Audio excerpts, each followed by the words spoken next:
저 순간을 다시 볼 수 있다면 난 분명히 말할 수 있다. 엄마는 아무것도 하지 않았다.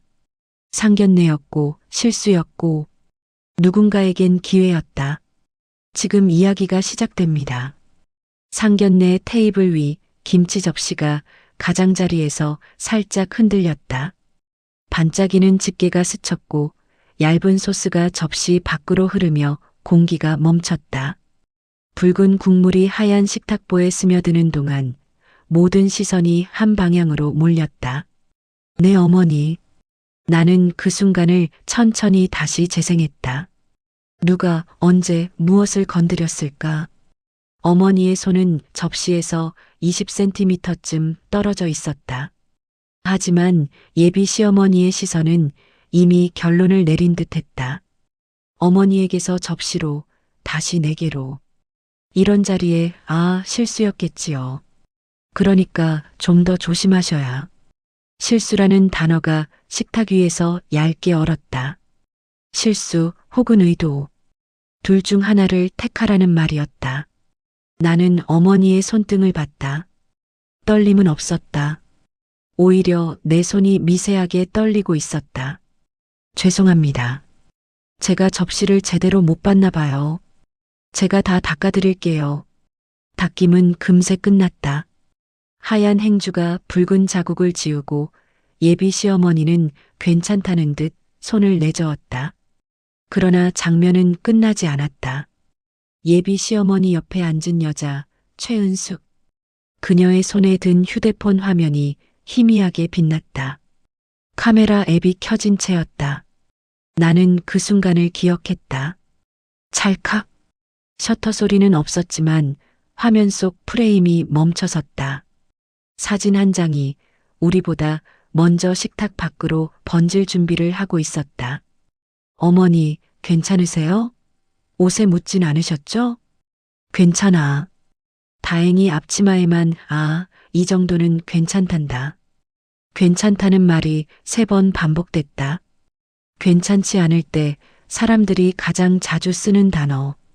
나는 테이블 아래에서 어머니의 손을 살짝 잡았다. 손바닥은 차가웠다. 식사가 끝나고 우리는 각자의 차로 돌아갔다.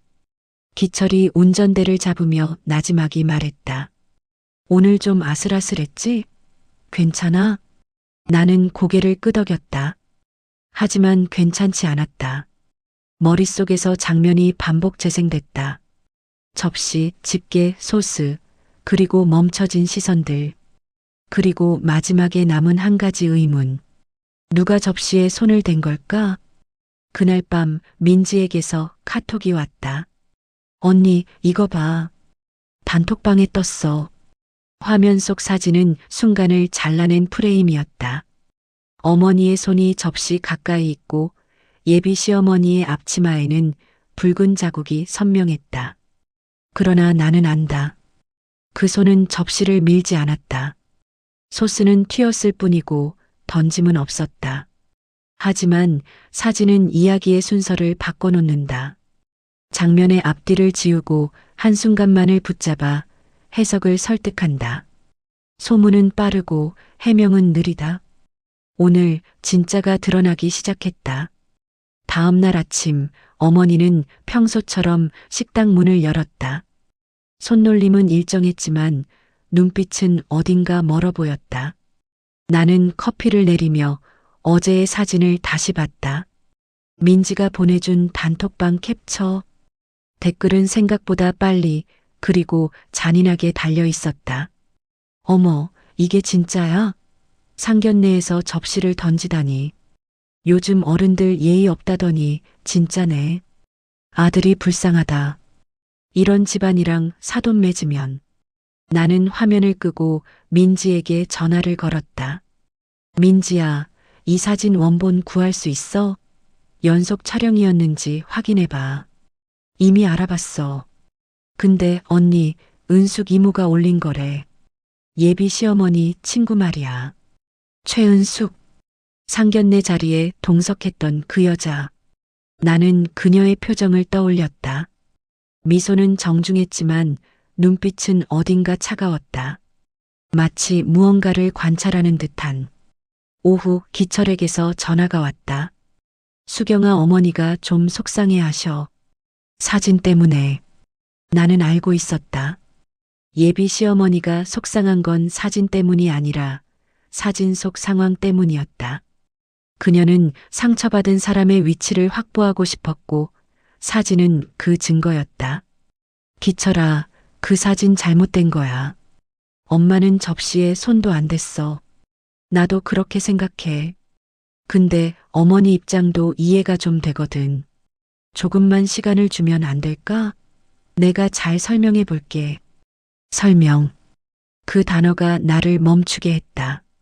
사랑은 이해를 낳고 이해는 때로 안일함이 된다. 나는 전화를 끊고 어머니를 봤다. 그녀는 냄비를 닦으며 아무 말도 하지 않았다. 손놀림만 일정했다. 그날 저녁 나는 상견례를 했던 식당을 다시 찾았다. 사장님은 수첩을 넘기며 고개를 끄덕였다.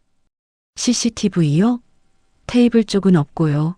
복도랑 입구 쪽만 있어요. 없어도 충분했다. 복도는 테이블에 이르기 전에 진실을 본다.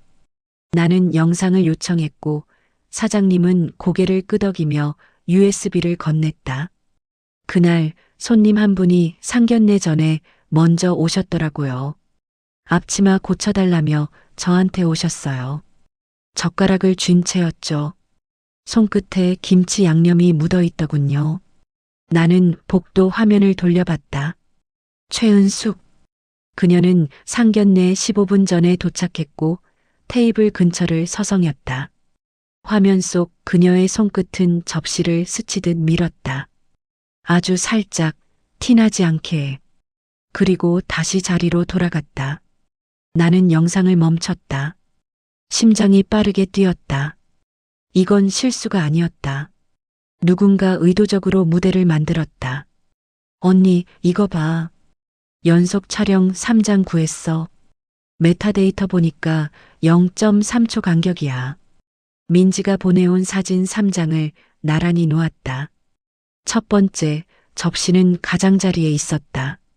두 번째, 접시가 약간 기울었다. 세 번째, 소스가 튀었다. 그 어디에도 던짐은 없었다. 나는 기철에게 메시지를 보냈다. 내일 만나자. 우리 다시 얘기해야 할 것 같아. 그날 밤 어머니는 평소보다 일찍 불을 껐다. 나는 창밖을 보며 생각했다.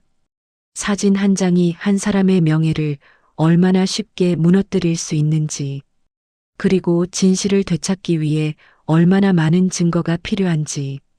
다음 날 나는 민지와 함께 카페에서 기철을 만났다. 테이블 위에는 USB와 사진 3장이 놓여 있었다. 기철은 그것들을 한참 동안 들여다봤다. 이게 진짜야? 응. CCTV 영상이랑 연속 촬영 원본이야. 엄마는 접시에 손도 안 댔어. 기철의 얼굴이 창백해졌다. 그는 영상을 몇 번이고 돌려봤다. 최은숙이 접시를 스치는 장면, 그리고 다시 자리로 돌아가는 뒷모습. 왜 은숙 이모가 왜 이런 짓을? 질투 아닐까? 예비 시어머니랑 친한 사이잖아. 근데 오빠 결혼식이 화려하게 준비된다는 소문 들었거든. 나는 고개를 끄덕였다. 질투는 가장 조용하게 자라는 감정이다. 겉으로는 축하하는 척하지만 속으로는 상처를 내고 싶어 한다. 미안해, 수경아. 내가 먼저 믿었어야 했는데. 그의 목소리는 낮았다. 믿음은 선언이 아니라 습관이라는 걸 우리는 오늘 배웠다. 나는 그의 손을 잡았다. 이제 어머니께 보여드려야 해. 우리 엄마도 알 권리가 있어. 기철은 고개를 끄덕였다. 우리는 다음 날 양가 모임을 제안했다. 예비 시어머니는 처음엔 망설였지만 결국 응했다. 모임 당일 우리는 다시 그 식당에 모였다. 테이블은 깨끗했고 공기는 무거웠다. 나는 노트북을 꺼내 영상을 틀었다. 먼저 이걸 봐주세요. 상견례 당일 복도 CCTV입니다. 화면이 재생됐다. 최은숙이 테이블 근처를 서성이고 접시를 스치는 장면. 그리고 다시 자리로 돌아가는 뒷모습. 예비 시어머니의 얼굴이 굳어졌다. 은숙이가 왜? 그리고 이건 연속 촬영 원본입니다. 단톡방에 올라간 사진은 이 중 한 장만 잘라낸 거예요. 사진 3장이 나란히 화면에 떴다. 프레임이 넘어갈수록 표정이 변했다. 마지막에 멈춘 화면에는 접시 가장자리를 미세하게 밀었던 손끝이 있었다. 저는 처음부터 아무것도 안 했어요. 어머니의 목소리는 떨리지 않았다. 하지만 눈가가 붉어져 있었다. 억울함이 거치는 데에는 오랜 시간과 단 한 번의 용기가 필요하다. 정희 씨 정말 죄송합니다. 제가 은숙이를 너무 믿었어요. 이런 줄도 모르고. 그녀의 사과는 진심이었다. 하지만 나는 여기서 멈추지 않았다. 사과만으로는 끝낼 수 없었다. 이제는 왜보다 어떻게가 중요해요. 어떻게 이 오해를 완전히 바로잡을지요. 은숙 이모를 불러야 해요. 직접 사실을 밝혀야 합니다. 예비 시어머니는 고개를 끄덕였다.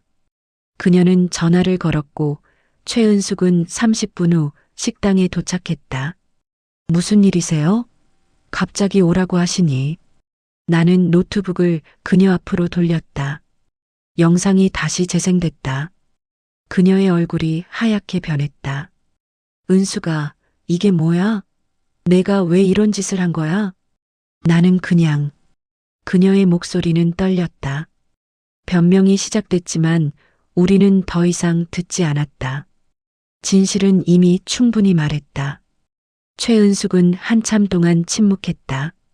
그리고 천천히 입을 열었다. 미자야, 너희 집 결혼식 준비하는 거 보면서 나는 왜 이렇게 초라한가 싶었어. 내 아들은 결혼도 못하고 너는 손주도 보고 그냥 질투가 났어. 그녀의 고백은 솔직했다. 하지만 솔직함이 용서를 의미하지는 않는다. 예비 시어머니는 고개를 떨궜다. 은수가, 나는 내가 내 친구인 줄 알았어. 근데 넌 나를 이용한 거잖아. 그 말이 끝나자 방 안은 고요했다. 나는 예비 시어머니를 봤다. 그녀도 자신의 이야기를 꺼냈다. 사실 나도 과거에 상견례에서 무시당한 적이 있어요. 그때 이후로 먼저 상처받지 않으려고 먼저 의심하게 됐어요. 정희 씨, 정말 미안합니다. 이해는 변명이 아니다.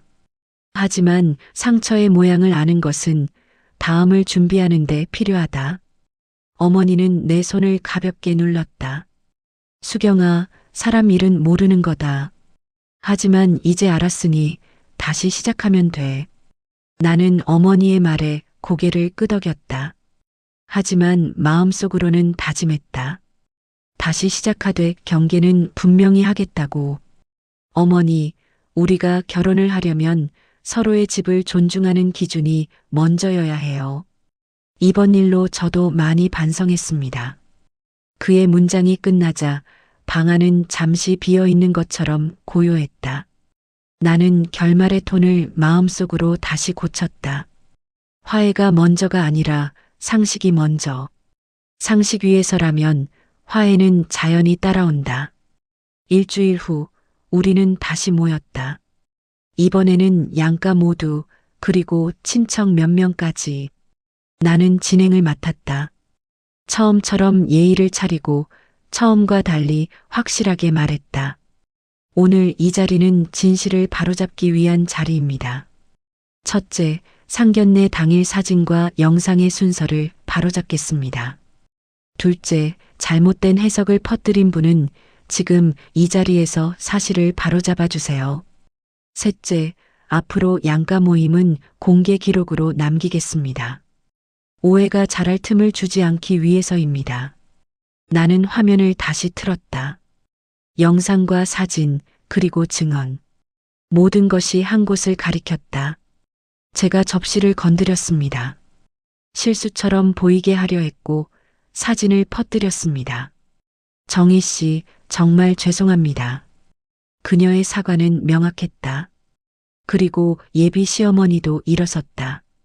수경 씨, 정희 씨, 제 책임입니다. 친구를 제대로 보지 못했고 섣부르게 판단했습니다. 다시는 이런 일이 없을 겁니다. 사과는 명확했고 책임은 자리를 찾았다. 나는 어머니의 눈빛을 보았다. 억울함이 완전히 걷혔다. 기철은 내게 작은 상자를 건넸다. 반짝임은 중요하지 않았다. 그가 내민 것은 물건이 아니라 약속이었다. 수경아, 이제부터 우리는 상식의 방식으로 살자. 내 말이 맞았어. 응. 상식이 통하는 결혼. 그렇게 시작하자. 그날의 결말은 통쾌했지만 누구도 상처 입히지 않았다. 진실은 충분히 강했고 우리의 사이다는 투명했다. 몇 달 후 결혼식 날. 테이블 위에는 김치 접시가 다시 놓여 있었다. 이번에는 아무도 그것을 의심하지 않았다. 나는 어머니와 눈을 마주쳤다. 그녀는 미소 지었다. 수경아, 잘했어. 내가 지켜줘서 고마워. 나는 고개를 끄덕였다. 지킨 건 명예가 아니라 사실이었다. 그리고 그 사실 위에서 우리의 새로운 시작이 펼쳐졌다.